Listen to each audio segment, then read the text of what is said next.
여러분 솔직히 한번 생각해 보세요. 혹시 지금도 남 먼저 챙기느라 내 마음은 늘 뒤로 미루고 계시진 않으십니까? 언제 마지막으로 남의 눈치를 보지 않고 진짜 나를 먼저 챙겨본 적이 있으십니까? 기억이 안 나신다고요? 자식이 힘들어하면 당연히 돈을 보탰고, 친구가 부탁하면 바쁜 일정을 미루고 달려갔고, 가족이 필요로 하면 내 건강쯤은 뒤로 미뤄도 괜찮다고 생각하며 살아오셨을 겁니다. 그렇게 평생을 베풀고 주고 희생하며 살아온 분들이 많으실 거예요. 그런데 문득 이런 생각이 드실 때가 있지 않습니까? 내가 이렇게 살아온 게 과연 옳았던 걸까? 왜 나만 항상 참고 양보하고 뒤로 물러서야 했을까? 도와주다 지치고 베풀다 후회한 적은 없으십니까? 혹시 지금도 누군가의 부탁을 거절하지 못해 마음이 무거운 상태로 이 영상을 보고 계신 건 아닌가요? 오늘 이 이야기는 바로 그런 분들을 위한 이야기입니다. 60대 이후의 인생은 더 이상 베푸는 인생이 아니라 지켜야 하는 인생이라는 것. 그리고 이제는 남이 아니라 나를 먼저 챙겨야 하는 그 분명한 이유 6가지를 말씀드리려 합니다. 그리고 먼저 한 가지만 말씀드리겠습니다. 이건 이기적인 이야기가 아닙니다. 당신을 지키기 위한 이야기입니다. 지금부터 말씀드리는 6가지는 책에 나오는 이론이 아닙니다. 실제로 평생 베풀며 살아온 60대, 70대 분들이 가장 많이 후회한 이야기입니다. 이 이야기를 끝까지 들으시면 지금까지 가슴 한편에 남아있던 죄책감과 불안함이 조금은 가벼워질 겁니다. 그리고 이제는 나를 지켜도 괜찮다는 확신이 조용히 자리 잡을 거예요. 우리는 평생 베푸는 것이 미덕이라고 배웠습니다.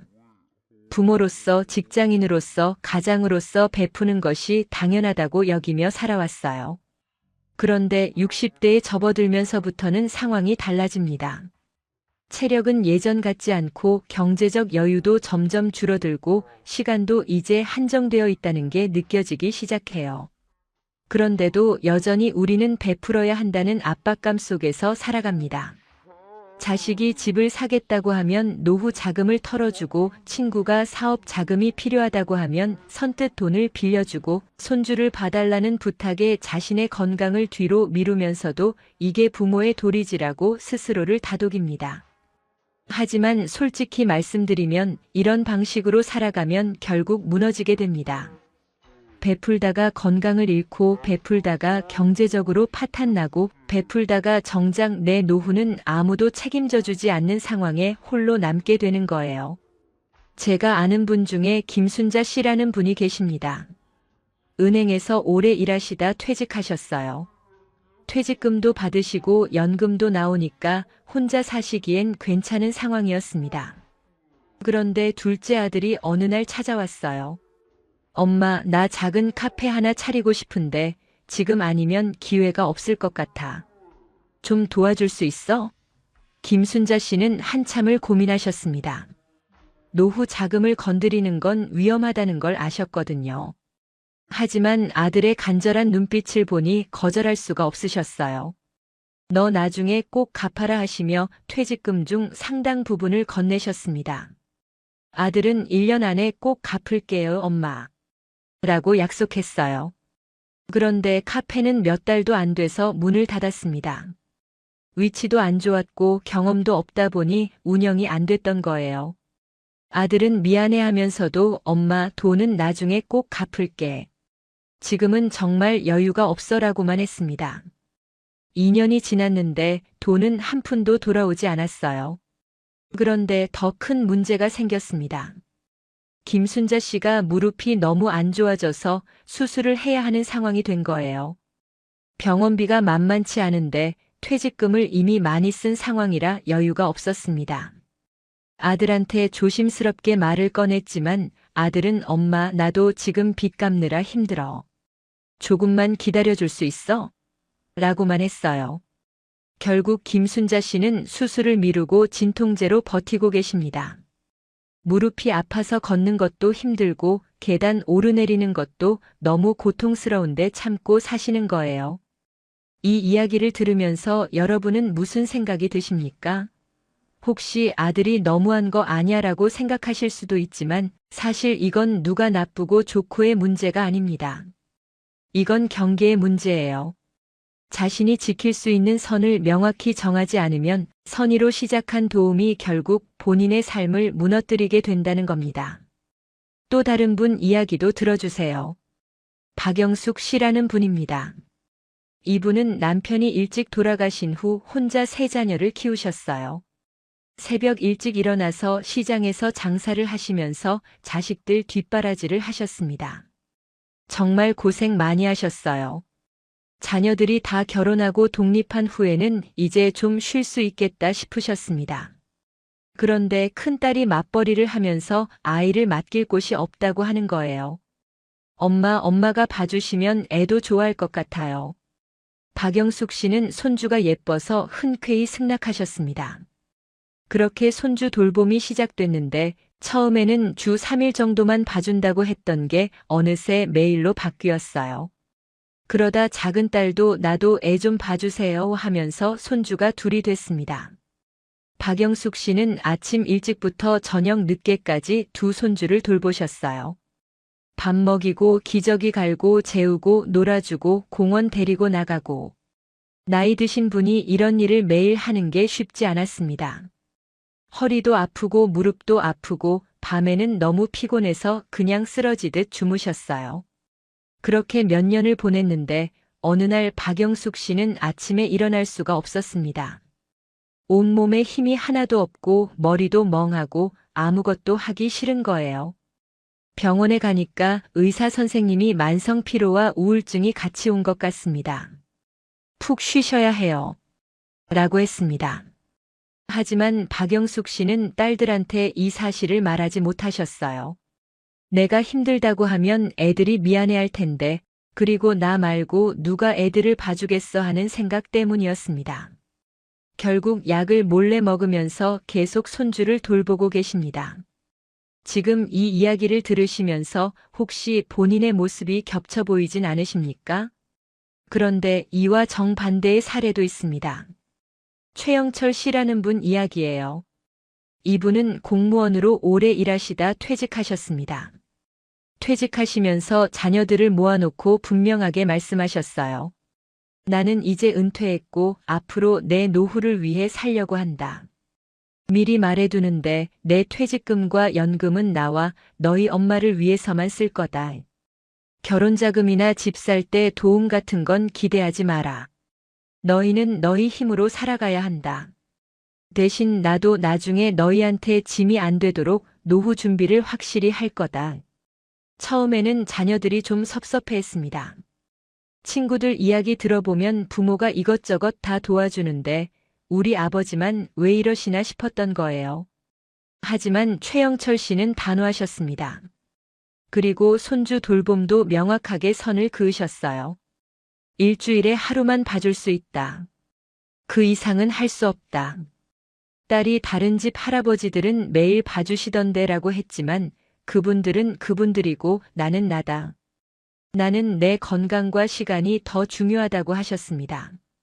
몇 년이 지났습니다.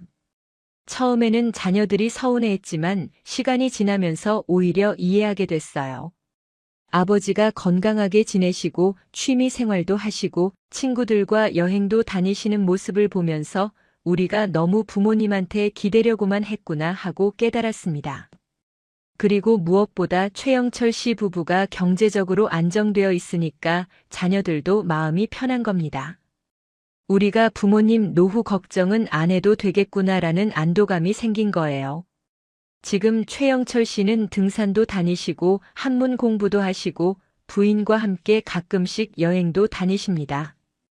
건강검진도 빠짐없이 받으시고 아프면 바로 병원 가시고 자기 관리를 철저히 하세요. 이 세 가지 사례를 비교해보면 한 가지 공통점이 보입니다. 노후가 무너진 분들은 경계가 없었고 노후가 안정된 분은 경계를 분명히 세웠다는 거예요. 그렇다면 구체적으로 60대 이후에 왜 베풀면 안 되는 걸까요? 6가지 명확한 이유를 말씀드리겠습니다. 첫 번째는 관계입니다. 60대 이후에는 관계의 본질이 드러나기 시작해요. 젊었을 때는 직장이나 여러 인연으로 얽힌 관계가 많았지만 나이가 들수록 그런 관계들은 자연스럽게 정리됩니다. 그리고 진짜 남는 관계가 보이죠. 이때 중요한 건 내가 베풀지 않으면 떠나는 사람은 애초에 진짜 관계가 아니었다는 거예요. 진짜 관계는 주고받음이 균형을 이룹니다. 한쪽이 일방적으로 주기만 하는 관계는 건강하지 않아요. 제가 아는 어떤 분은 평생 친구들 모임에서 항상 계산을 도맡아 하셨습니다. 내가 먼저 내야 친구들이 편하겠지 하는 마음에서였어요. 그런데 한번 돈이 빠듯해서 이번엔 각자 내자고 했더니 그날부터 모임 연락이 뜸해졌습니다.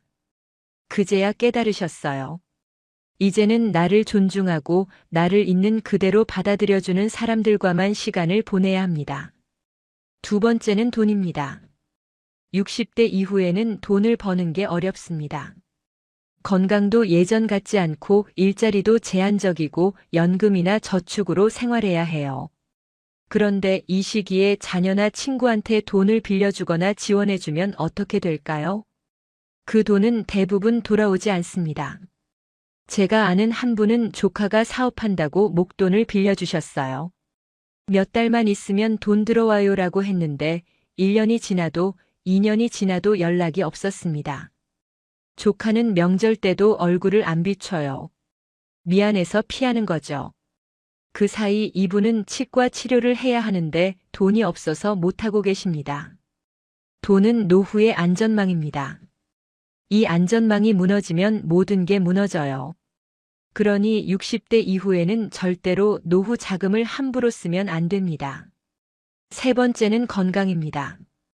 60대 이후의 건강은 한번 무너지면 회복이 어려워요.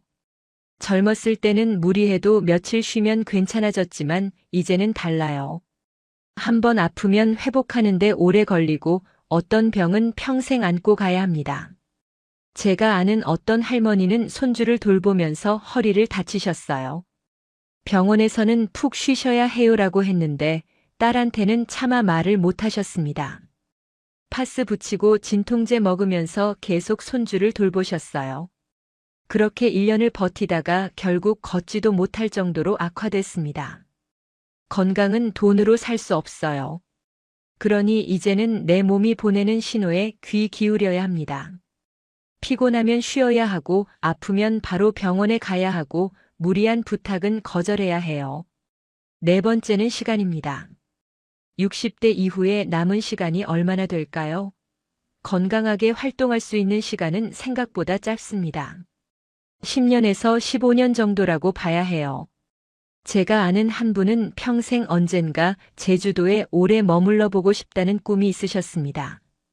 60대 초반에도 아직 시간 있어라고 생각하셨고 60대 중반에도 곧 할 거야라고 생각하셨어요.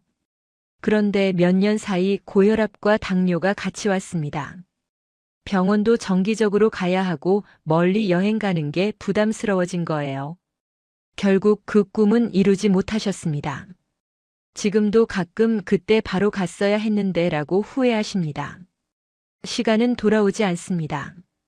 이제는 내 시간을 내가 원하는 방식으로 써야 해요. 다섯 번째는 감정입니다. 60대 이후에는 예전처럼 참을성이 많지 않고 억지로 웃으며 넘기기도 어렵고 서운한 일이 있으면 오래 마음에 남아요. 제가 아는 어떤 분은 명절마다 온 가족 음식을 혼자 다 준비하셨습니다.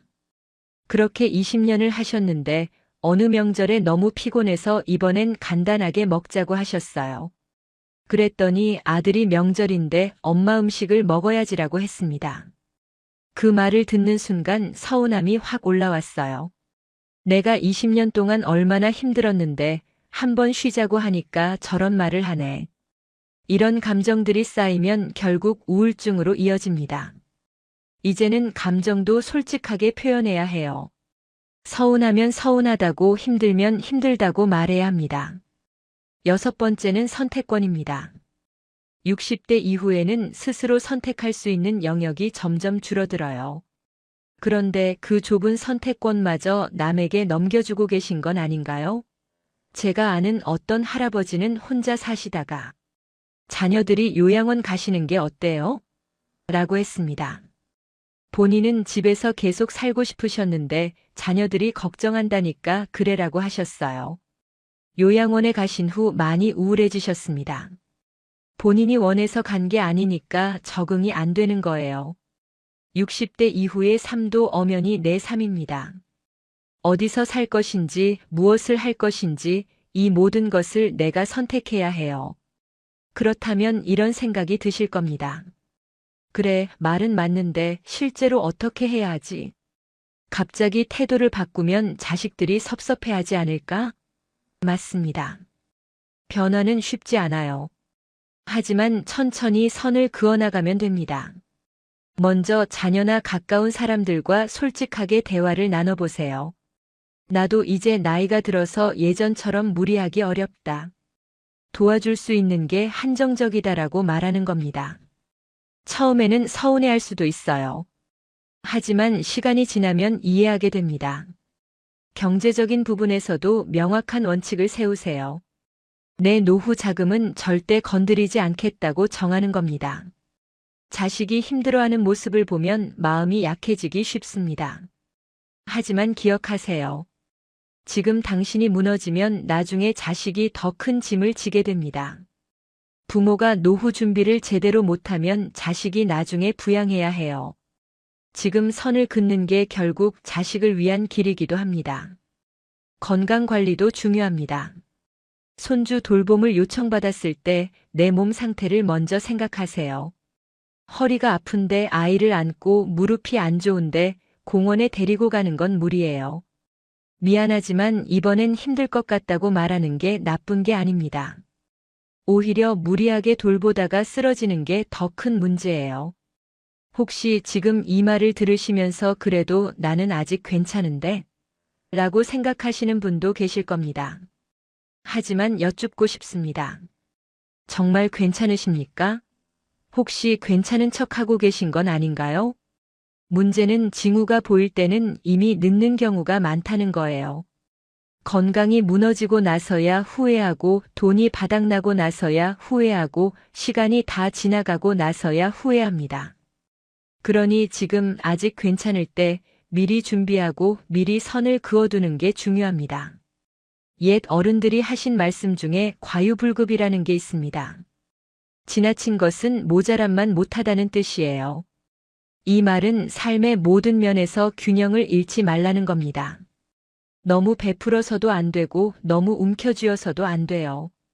적절한 선을 지키며 살아가는 것, 그게 지혜로운 노년의 태도입니다. 그렇다면 이런 질문이 남습니다. 나를 먼저 챙기면 이기적인 걸까요? 많은 분들이 이 질문 앞에서 멈춰요. 하지만 분명히 말씀드립니다. 나를 챙기는 것은 이기적인 게 아니에요. 비행기 안전수칙을 떠올려 보세요. 비상시 산소 마스크가 떨어지면 자신이 먼저 착용한 후 옆 사람을 도와야 합니다. 왜 그럴까요? 내가 먼저 살아야 남을 도울 수 있기 때문이에요. 노후도 마찬가지입니다. 내가 건강해야 경제적으로 안정되어 있어야 진짜로 필요한 순간에 주변을 도울 수 있습니다. 또 하나 중요한 사실이 있습니다. 나를 지키는 것이 결국 가족을 지키는 길이라는 거예요. 부모가 노후를 제대로 준비하지 못하면 자식이 그 짐을 떠안게 됩니다. 지금 당신이 베푸는 것처럼 보이는 행동들이 나중에는 자식에게 더 큰 부담으로 돌아갈 수 있어요. 그러니 나를 지키는 건 이기심이 아니라 가족 전체를 위한 현명한 선택입니다. 지금 이 순간 여러분께 조용히 여쭙고 싶습니다. 혹시 마음속에 아직도 걸리는 관계가 하나 남아있지 않으십니까? 마음 한편에 응어리처럼 남아있는 서운함이나 후회 같은 것들이 있지 않으세요? 이제 그만 내려놓으셔도 됩니다. 과거는 바꿀 수 없어요. 하지만 지금부터의 선택은 바꿀 수 있습니다. 오늘부터라도 달라질 수 있어요. 작은 것부터 시작하세요.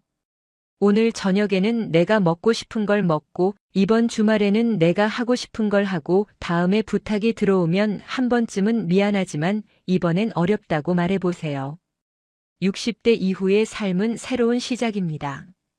많은 분들이 노년을 끝이라고 생각하지만 사실은 시작이에요. 이제야 비로소 나를 위해 살 수 있는 시간이 온 겁니다. 직장에서도 은퇴했고 자녀도 독립했고 이제 내 시간이 생긴 거예요. 하고 싶었던 취미를 시작해 보시고 가보고 싶었던 곳에 가보시고 배우고 싶었던 것을 배워보세요. 이 나이에 무슨 일하는 생각은 버리세요. 나이는 숫자일 뿐입니다. 마지막으로 한 가지만 더 말씀드리겠습니다. 여러분은 이미 충분히 많이 베풀었습니다. 평생을 가족을 위해, 자식을 위해 헌신하며 사셨어요. 그 시간 동안 얼마나 많은 것을 참고 양보하셨습니까? 충분히 하셨습니다. 이제는 내 것을 지키는 겁니다. 내 건강, 내 돈, 내 시간, 내 감정, 내 선택권. 이건 원래 내 거예요. 이걸 지키는 게 이기적인 게 아닙니다. 이건 당연한 권리예요.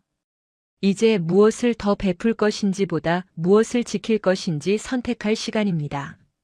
남은 인생을 남의 기대 속에서 살 것인지 아니면 내 의지대로 살 것인지 결정할 시간이에요. 선택은 여러분의 몫입니다. 하지만 한 가지는 분명해요. 지금 이 순간의 선택이 앞으로 10년, 20년을 결정한다는 겁니다. 오늘 이 이야기가 여러분의 마음속 어딘가에 작은 씨앗으로 남았으면 좋겠습니다. 당장 모든 걸 바꾸지 않아도 괜찮아요. 천천히 하나씩 바꿔나가면 됩니다. 중요한 건 방향이에요. 이제는 나를 향해 걸어가는 겁니다. 그 첫걸음이 가장 어렵습니다. 하지만 한 걸음 내딛고 나면 그 다음은 조금 더 쉬워져요. 여러분의 노년이 평화롭고 안정되기를 진심으로 바랍니다. 더 이상 누구에게 휘둘리지 않고 후회하지 않고 내 삶의 중심을 지키며 사실 수 있기를 바라요. 오늘 이 영상이 여러분 인생의 중심을 다시 세우는 작은 계기가 되었으면 좋겠습니다. 긴 이야기 끝까지 들어주셔서 진심으로 감사드립니다. 오늘 이 이야기가 여러분께 조금이나마 도움이 되셨다면 구독과 좋아요로 함께 해주시기 바랍니다. 여러분의 작은 관심이 더 좋은 영상을 준비하는 데 큰 힘이 됩니다. 다음 시간에도 여러분의 삶에 도움이 되는 이야기로 찾아뵙겠습니다. 여러분, 이제는 당신을 위해 사십시오. 그게 가장 현명한 선택입니다. 지금까지 황금노후였습니다. 감사합니다.